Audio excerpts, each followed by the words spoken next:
Hey guys, thanks for joining me on this webinar. If you're joining live, then much appreciated. If you're not able to join live and you're watching the recording, then also appreciate you taking the time as well. So I wanted to put this webinar together in order to provide some really valuable, actionable information for those of you, if you are struggling, with progressing your training around perhaps some sore joints. Maybe you've got some dodgy shoulders, maybe you've got an elbow that feels like it's put together with sellotape, or some knees that grind and just never feel particularly good. So you might be frustrated by this. You might feel like it's kind of almost the end of seeing progress with your training, and it's just a factor that comes with age. But actually, that's not the case. And so I want to give you some good stuff that you can kind of go away with, and I really hope it provides value for everyone who is watching it. So the first thing I'm going to do is start with a quote. Okay, somebody's usually said it much better than I could ever say it ourselves. And this is from Paul Ingraham, who runs the website painscience.com. Hugely recommend you check it out as a reference guide. So exercise is the closest thing there is to a miracle drug, and strength training is one of the best kinds of exercise, practically like magic. So if you are currently noticing that you are suffering with joint issues, pain, aches and pains, and all that type of stuff, then I don't want you to think of strength training as something that is perhaps something that the old you enjoyed, and that's not something you can enjoy moving forward. It is still going to be the best active way of improving how your body feels, improving how your joints feel and how your muscles feel for the long term. So I want to kind of explain what typically happens, when we push a tissue, the tissues around a joint past what they can tolerate. When we break that tolerance level, that is where we kind of get our initial kind of, let's say, more acute injury that might turn into something a little bit more chronic long term. So what do we do? Well, we will typically, I want you to kind of think of this as, this is kind of showing training. It's training or lifestyle stress, and then it's the ability for different kind of bodily tissues to recover from that. So you can see if we start all the way over on the left here, we can see that our recovery ability is still above our stress level. The stress level that we're getting from training, from life in general, all of the stresses that come onto our body over the course of the day.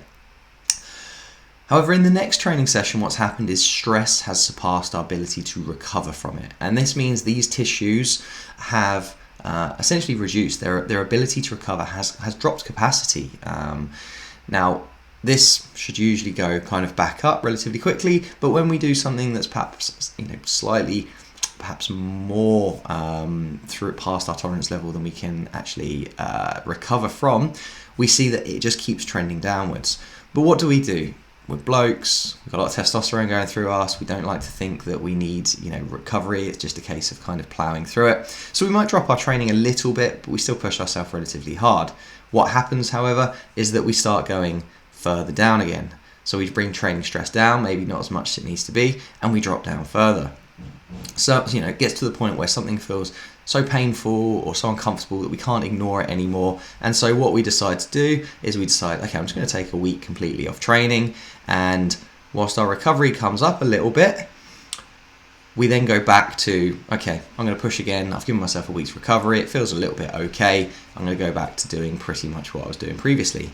What happens with this is we just degrade again, and we fall into this kind of habit and pattern of kind of being up and down, up and down, up and down, never really kind of paying attention to what the problem was, never really giving it the appropriate dose that we can react to. So what should we do instead? So in an ideal world, this is what we should look to do. We have this initial stress is slightly higher than our recovery abilities. Our recovery drops, the tissue becomes a little bit overstressed, and therefore it might show in the form of aches and pains. So at that point, we shouldn't stop training, but we should bring it down to a level that is now inside what we can tolerate. And we should look to build that up gradually as our ability to recover grows once again, until we get to kind of almost previous areas of progression. This is where patience is the name of the game. If you've got an injury and you're finding yourself kind of just constantly having that back and forth of every time I go in and train it again, it's sore, it just means you're doing too much. It just really means that it's a case of we need to kind of moderate how much you're doing, and I'm going to explain how to do that in this webinar, give you some good training tips and techniques that you can go away with. So the first thing is to focus on what can you do, not what can't you do when it comes to your training if you're noticing some aches and pains. So I've put it into kind of 3 different categories here. Obviously, exercise selection almost encompasses this types of things. The exercise you use is going to be the vehicle for delivering one of these, these 3 things, these 3 variables there. So if an exercise in particular is causing pain, then you might, if not change it completely, you might play around with these few things. So it might be that with a deadlift you notice that from the floor it gives you pain, but starting from some slightly higher blocks it doesn't trigger that pain in the same way. So can we move through slightly less range of motion to start with and then build it back up to a sort of more full range of motion as our tissues and our joints feel better again? With loading, can we reduce down the amount of load that is on the bar or the cable or the machine, and therefore put less force through those joints, so they don't have to be as stressed when we do our exercise? We know that when it comes to muscle growth or maintenance, that it's more about our proximity to failure that's important. So we can do that with lower rep ranges that might not cause pain and still hold on to our muscle mass or still continue to grow. Tempos wise, this is something where can we look to utilize some different types of tempos if we notice that it's only when you perhaps say move quickly against a weight that you notice pain. If you're at a position where just full reps are giving you pain with an exercise right now, can we look to utilize things like just the lowering portion of a lift, just taking a real extended time lowering it, having some assistance back to the top, and then doing that again until we build to a position of having more confidence to do full reps? Can we just hold in certain positions of the movement? So this kind of what would be called an isometric part. Can we just hold in a certain position and build up time first, and then wait once we get to our kind of time limit that we want to move to? And then can we get back into doing kind of full reps where we have both the lowering, the transition phase, and then the raising again? So these are 3 variables that we can play with without even having to change exercise, that could enable us to continue still training, still challenging our muscles without kind of causing aches and pains. And this all comes down to just load management. If there's one thing that the body of research shows us, is that when something is injured or damaged, it becomes a case of just managing the amount of loading, the amount of stress that we're applying to these tissues. And so this is where it comes down to. I want you to think of when you're lifting a weight that it's like a seesaw. Okay, so on one end of the seesaw we have the joint itself. On the other end we have the weight that's being moved.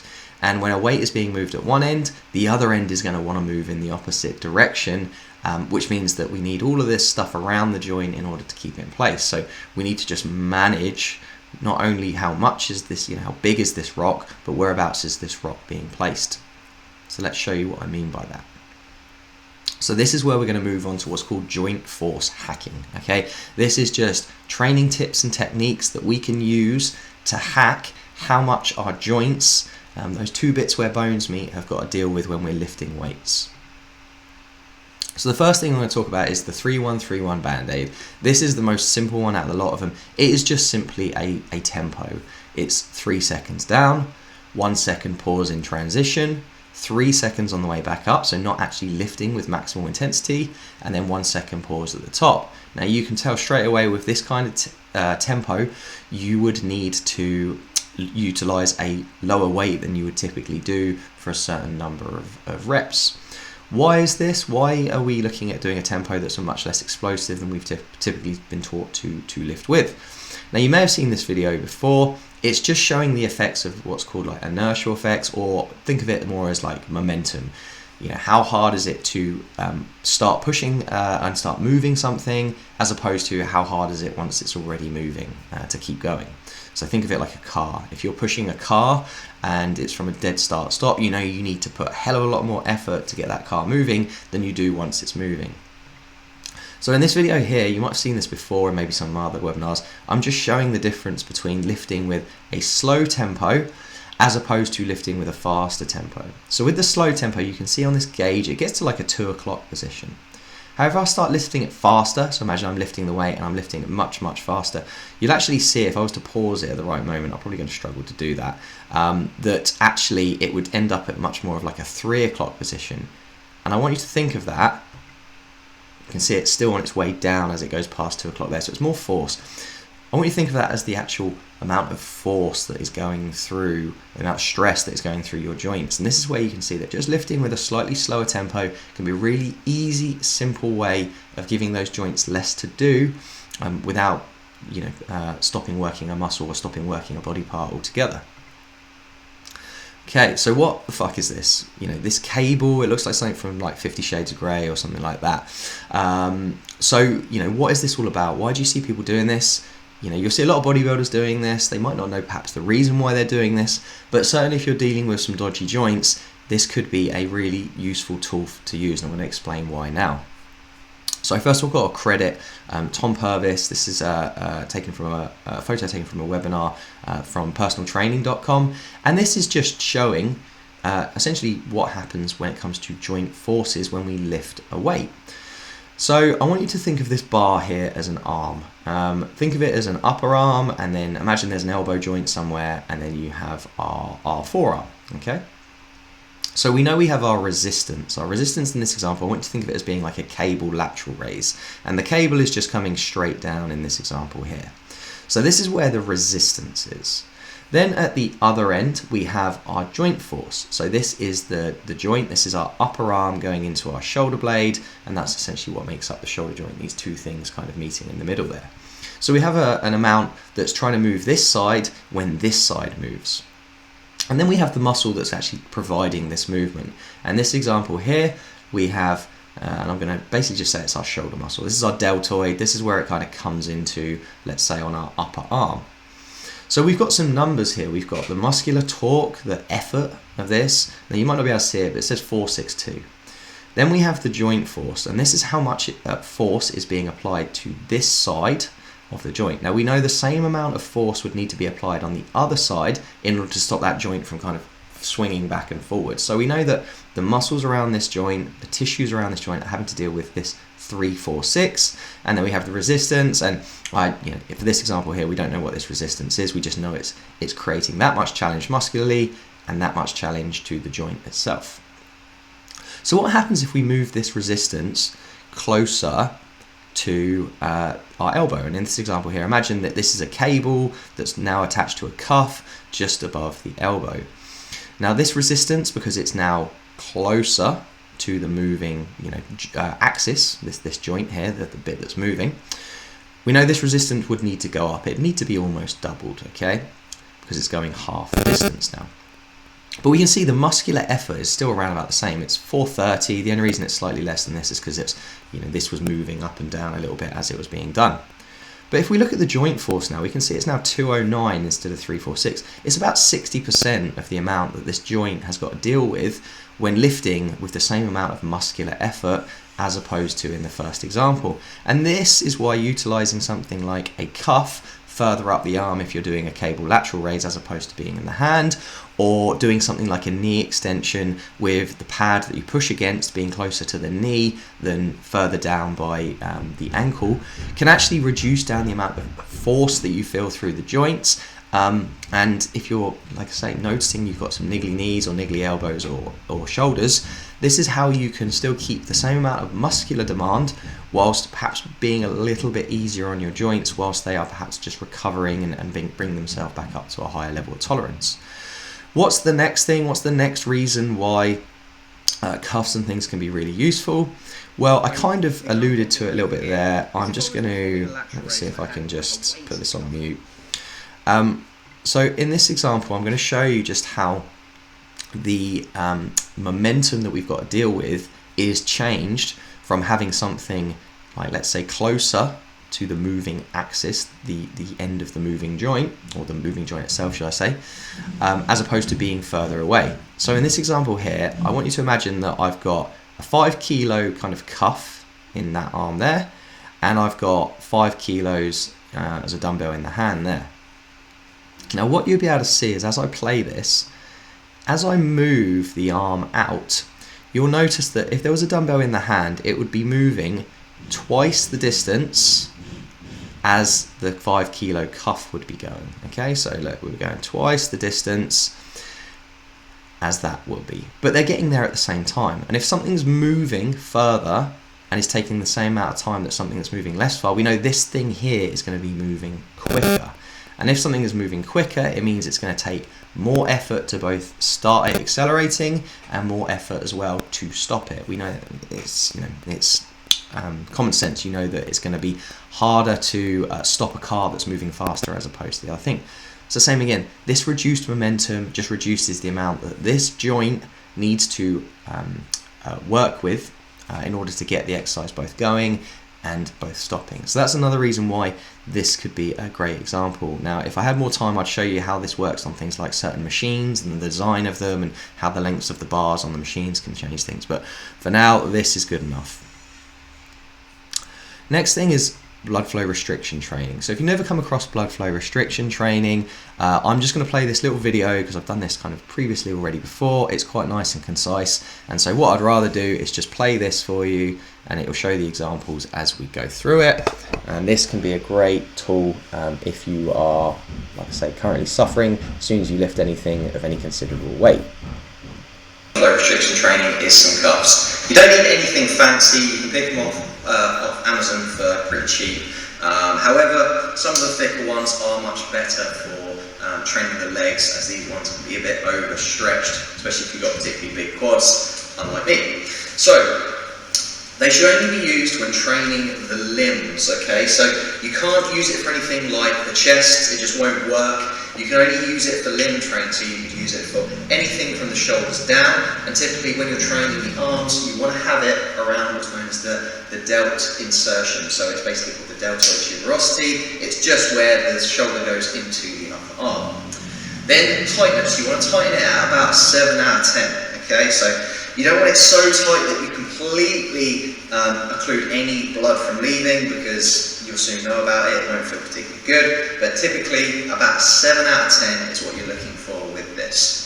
So, exercise selection. Once you've got the bands on, you've got them tightened to the right amount, what you need to do is you need to be making sure that if you're training the arms, the hands and the elbow are below the heart, okay? So if you're training triceps or biceps, you need to make sure that the hands are below the heart. This means that gravity is going to allow blood to come down into it. If you do it essentially, say, lying down with the hands above you, doing something like a skull crusher, what will happen is gravity will actually help blood leave the muscle, and you won't get the same effect. Same for lower body. Ideally, you want to have the foot below the heart. So something like a leg press is not going to work particularly well for blood flow restriction training. So, good options, any form of curl, not line curls, because obviously if you're doing a line curl, the hand is level with the heart. As I mentioned there, not doing any kind of form of skull crusher, because the hand, once again, is above the heart and the head. And same again, not using the leg press, because that won't work quite so well either, or even lying leg curls won't be the best choice that you could possibly do.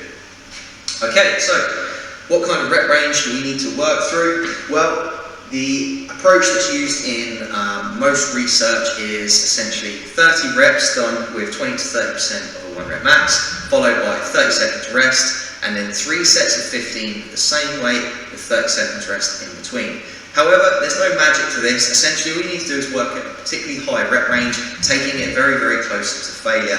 And then as you get more fatigued, you will essentially notice that reps will typically tend to drop down because of the kind of acidic environment that's being built up in the muscle. So you can do 4 sets of 15, you can do 3 sets of 20. Doesn't really matter. The idea is just essentially to keep blood actually into the muscle and promote that kind of acidic environment. So there you go. Hopefully that explains blood flow restriction training really well, and hopefully with that you can see how you could utilize 20 to 30% of the weight you would typically look to use, or much lower, maybe half the weight that you might use for a slightly higher rep set, and still achieve muscular failure, still be able to hold on to and develop muscle mass without putting the joints through as much stress, especially if you've got particularly sensitive joints at the minute. I wouldn't recommend using this any more than about 2 to 3 times per week, just because of the amount of kind of muscle acidity that you will feel when you do it. Final thing we're going to talk through, final technique, is what's known as overcoming isometrics. So this is something that's very useful if you're just building up your confidence to doing a lift again, if you just decided to start stepping back in the gym, maybe you're suffering with a dodgy back with your deadlift, but you want to bring it back into your training. So with overcoming isometrics, we're going to be pushing or pulling against something. So we're not going to be moving, but we are going to be creating tension. And this can help you build your confidence back up to putting tension through a joint, tension through some tissues, and you can do it at an amount that you feel comfortable with. You can kind of ramp it up very gradually, which is something that you couldn't probably do with a lot of weights when you're lifting them. So in this example here, we've got somebody using a trap bar deadlift, and they're just pulling it against some J hooks that are on a squat rack. This guy here is pushing a bar against some safety bars.